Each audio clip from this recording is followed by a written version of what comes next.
Am I wrong about no contact giving you the best odds of getting your ex back?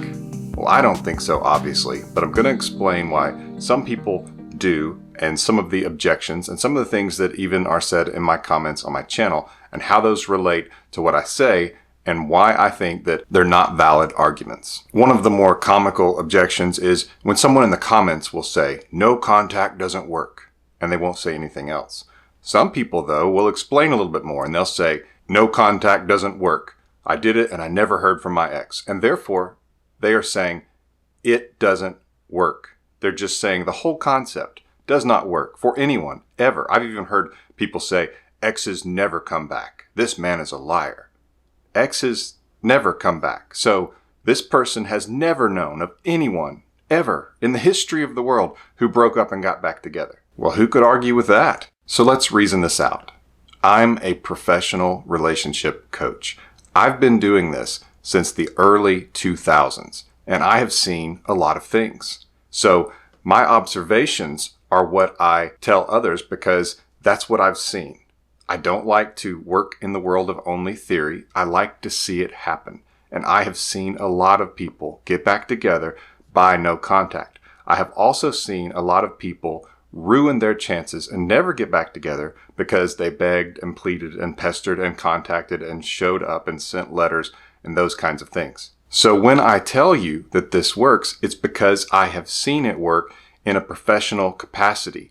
I've observed it work. And so when I say this works because I've seen it, as you might imagine, it's frustrating when someone says, no, it doesn't.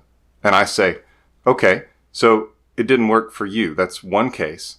I have thousands of cases where I've been able to observe and I have seen it work a lot. So to say it never works is obviously ridiculous because I've seen it work and a lot of other people have seen it work too. But we also don't know the circumstances that these people are talking about. If this person was not that into you, then the odds of it working are pretty slim. It has to be that the relationship was good, that both people were attracted to each other, that the relationship was progressing. In other words, it has to be where the relationship was good and the other person can reflect back on a lot of positives and has a strong connection with the other person. That's when it can work. Obviously, if you have been dating and the whole time it's been fighting and or you've done some things to this other person that they cannot forget that they are struggling with because it hurt. Or maybe they've been spirited away by the world who maybe their single friends have convinced them that going to clubs and partying is more fun than being in a relationship. When the situation is negative, there is very little that can help. That doesn't mean that it's not a valid option when the situation is right for it. And I'm going to talk about that a little bit more because there are situations where the situation is not ideal for that. But by and large, what I'm telling you, when you are broken up with, that you don't beg, you don't plead, that you give that person the breakup, that you bow out gracefully and you keep your dignity. That is going to be your best option for many reasons, and I've explained it in other videos. But the key concept here is that if they are not given the breakup when they tell you that they want it, first of all, they feel like they are trying to escape to the breakup and that you are the one holding them back. Second, it makes you appear less attractive. And a lot of you have admitted in the comments or emails or even in coaching sessions with me or one of my coaches, you've said, I begged, I pleaded, I cried. And looking back on it, I am ashamed of myself that I did that because it does lower you. It makes you look less attractive. As I've talked about in other videos, you make your ex your dictator when you beg for mercy because that's all you can do. A dictator has all the power. So they can take your money, your land, they can send armies against you. All you can do is beg for mercy because you have no power. And so when you beg and plead with your ex, that's what you're doing. And you're lowering yourself in terms of attraction. And you're also causing them to believe that if they ever wanted you back, that they could get you back. And I have countless cases where I have spoken to the person who did the dumping or to someone who's been dumped, and I'll talk to them about other breakups, maybe where they were the one who did the breaking up. And they will even admit to this. Yes, I kind of thought I could always get them back. A lot of them will even say, even now, I still feel like I could get them back because I'm the one who broke up with them and they wanted the relationship. So I assume they still want the relationship. And that takes away any pressure, any importance, any urgency on getting back together with you because they assume if at any point in the future they were to change their mind, that they could go back to you. And so that's why no contact is even more important when you've messed up, because it makes them wonder if that assumption is true, if it's true anymore, because now they haven't heard from you. So maybe you changed. We want them to think that this is on the clock, that they have got to figure this out, because a lot of times they are confused and they know that. A lot of times they bounce back and forth. That's one reason they will reach out sometimes about things that don't matter. It's because they're confused and they don't want you to get too far. I call that coaling. It's basically where the coals are still hot. In case you ever wanted to put paper or wood on it, it would catch flame. And they want to keep you like a hot coal, ready in case they change their mind. And so that's why they will reach out. That means it's working. You want them to be confused. You want this to be difficult for them. You want to go cold turkey, so that they have to experience what life is really like without you. If you keep contacting them, they won't know that. So how could they miss you? That's one of the most basic points of no contact, is that they can't miss you if you're not gone. And they have to miss you. They have to look at their life and say, my life was better with him in it. My life was better with her in it. They have to have that experience, and you have to give it to them. You owe it to yourself and you owe it to them. When someone says, leave my life, you have to be willing to say, okay, because you want this, I'm going to give this to you because I believe I can. And many times it is a shock to an ex when you go into no contact and you don't fight the breakup anymore. And obviously I'm not saying that you don't say, I disagree with this, I want to work on this. They need to know that at the beginning. But when they are unwilling, you need to walk away. Number 2, some people even will mention me by name and try to say no contact doesn't work in marriage. So when there's a separation or one spouse wants a divorce or things are going poorly, that you shouldn't use the no contact rule, that you should do something else. What's interesting is that that's what I've said. There is a place for no contact within a marriage situation, but it's when the other person has left and they have basically given you no choice. The common point here is that in that situation as well, you cannot beg, you cannot plead, you cannot beg for mercy and put yourself beneath them, because you can make your spouse the dictator as well, and that will lower your attraction. And so it's a form of no contact to not do those things. You're going to be smart, you're going to be strategic about this, and I have a video called Strategic Contact that talks about that situation. In a marriage or a situation that is like marriage, where maybe there's kids or property that's shared, or a living together situation. When a marriage is still together in terms of being under the same roof, then that's where things get a little bit different. You do want to apply some strategic contact, but you also need to do some other things, and you need to know when to hit the gas pedal. And I talk about that in my free mini course on saving a marriage that you can get at my website, myexpatcoach.com. And you just click the marriage tab and it's underneath that. It says free course to save your marriage. And I talk about the complexities of that. I don't have time to do that in this video because I do need to get to the next point, and because my audience is both married and unmarried relationships. But no contact can be different for dating and marriage, but it depends on the situation. If the person leaves, which happens in a dating relationship, they leave.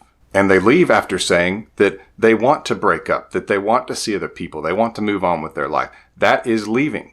And so that's when no contact applies, because you're not chasing them when they've left. With marriage, a lot of times you still have to interact with them, especially if you have kids, or if you have a house together or an apartment together. There are things that have to be talked about. And so you have to handle that strategically so that you don't lower your attraction, so that you do let them see a little bit of what life would be like without you. And you have to mix that in with having positive interactions with them so that they're actually motivated to do some work to try to save the marriage. So it can be challenging, but that's what I'm here for, and I want to help. Number 3 is when YouTubers want clicks. A lot of times what will happen is someone will look around and say, hey, these coaches, some of them do pretty good on YouTube. I think I could do that. And they will try to take on bigger channels, well-known coaches, because their name's already going to be searched, and it can kind of give them a reputation, and they can even get some of their audience by trying to say they're wrong about something.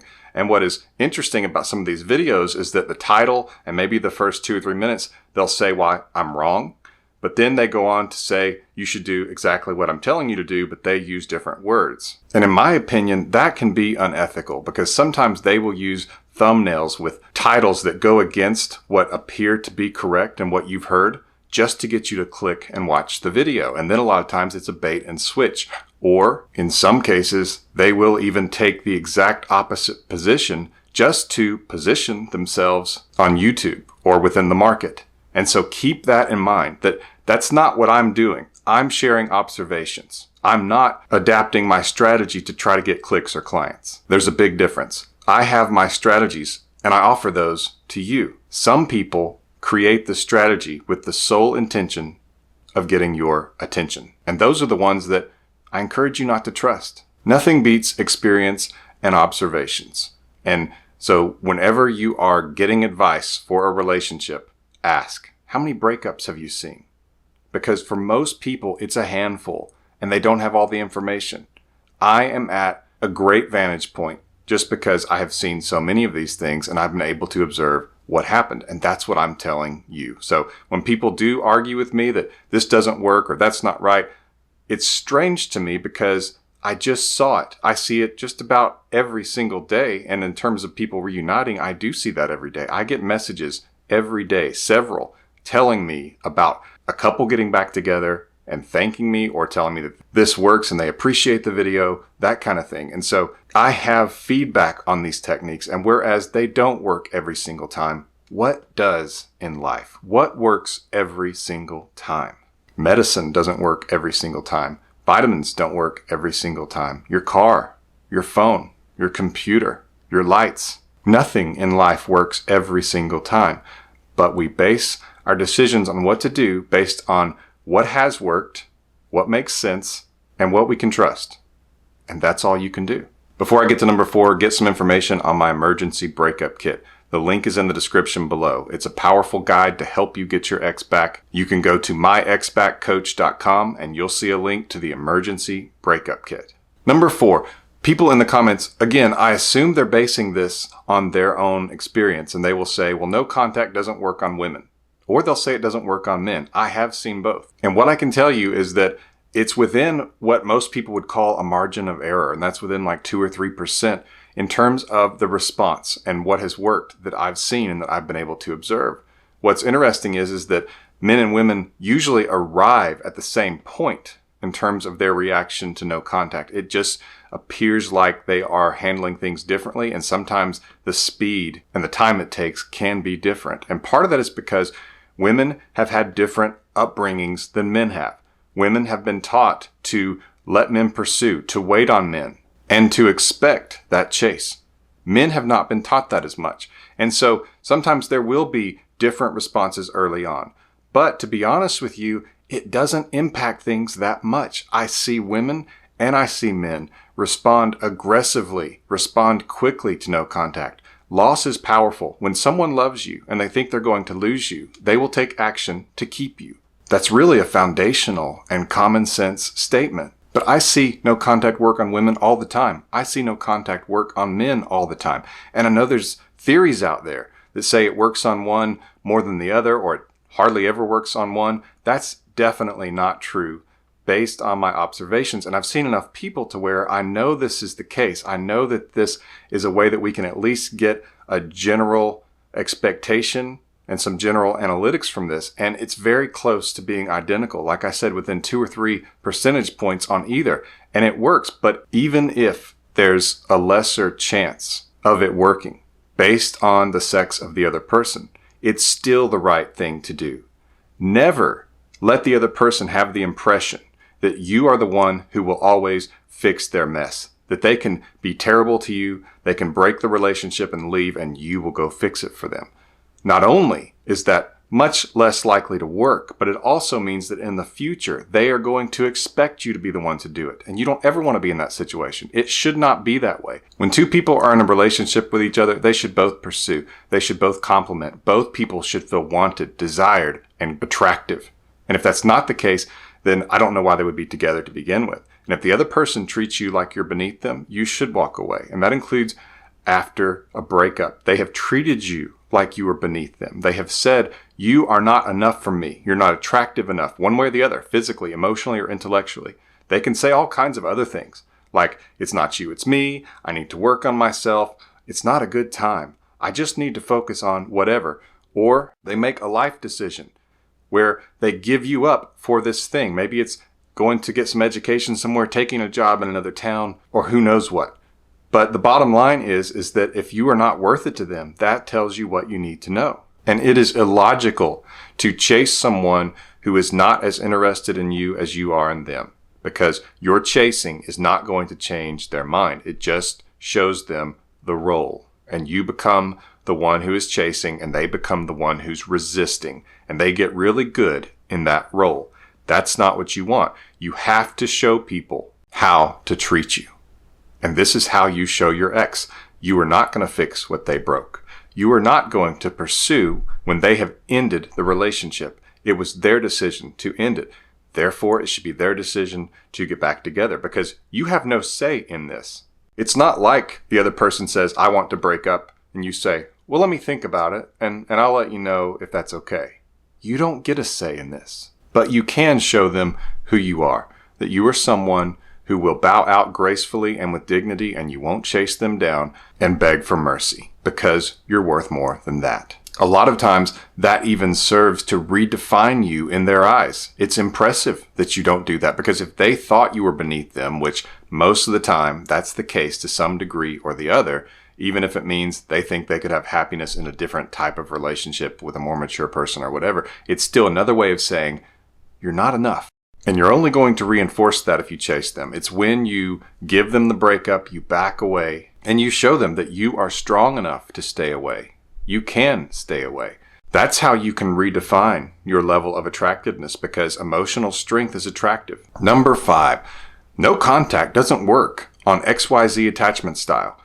I have a video on attachment styles, and I have a lengthy, detailed article on myexpatcoach.com about attachment styles. I think that there's something there, and a lot of it makes sense, and I have studied these for years. Since just around the turn of the century, around the year 2000, I was learning about attachment styles. But here's what I observed. All the theory, all the talk, and yet when I looked at it, it didn't seem to matter in terms of whether or not no contact worked for a breakup. And people will say, well, an avoidant or an anxious attachment style, it kind of depends. I hear people say different things. Coach so-and-so said it didn't work for this attachment style. We go back to the other point I made, that even if there is a percentage difference in terms of it working, you still do not put yourself in the place of being a beggar. You don't chase them down. Lowering yourself by begging, by showing up uninvited when you know the other person has asked you to stay away and says they don't want the relationship anymore. All of those things are still what you should not do, even if the other person has a certain type of attachment style. And I can tell you that if no contact doesn't work, the begging and pleading and pestering and annoying is certainly not going to work. In the rare cases that it even gets the other person to agree with you and say, okay, we're back together, they just plan another exit strategy. And that is true. Sometimes people will say yes because you're over emotional, because they wonder if you're stable, because you're being loud, because it's awkward, and they just want you to shut up. And I have talked to people in that situation. They'll say, I said yes just to make them stop, just to stop the noise. And then I tried to figure out what I needed to do. Sometimes there's a restraining order. Sometimes they block you everywhere. Sometimes they respond later with extreme anger, and they will try to attack you verbally to hurt you to see if that will make you leave them alone. Does any of this sound productive or like what you want? No, it doesn't. When someone breaks up with you and you tell them you don't want it, but if that's what you want, I respect your wishes. I don't suggest you use that wording because it sounds a little artificial. But when you show them that look, if you don't want to be with me, that's you. That's your decision. I know my mind and my heart, but that's your decision, and I'm not going to lower myself by begging and chasing. Let's be real. We both know that's the best route to take. And I don't care what another so-called coach says on YouTube who wants to get clicks, or what some people might say in the comments because it didn't work for them. I'm telling you what I have observed. I'm telling you the truth. I'm giving you the facts of the matter, and you can make up your own mind. But if I see something work a lot and I tell you that it works a lot, it's because I want to help. And that's what I want to do for you. That's why I make these videos. Get more information on my emergency breakup kit. The link will be in the description below. And if you're married, get my free mini course on saving a marriage, which will also be linked in the description below, or you can go to myexpatcoach.com under the marriage tab. And remember to click that subscribe button. This has been Coach Lee, and as always, thank you for watching.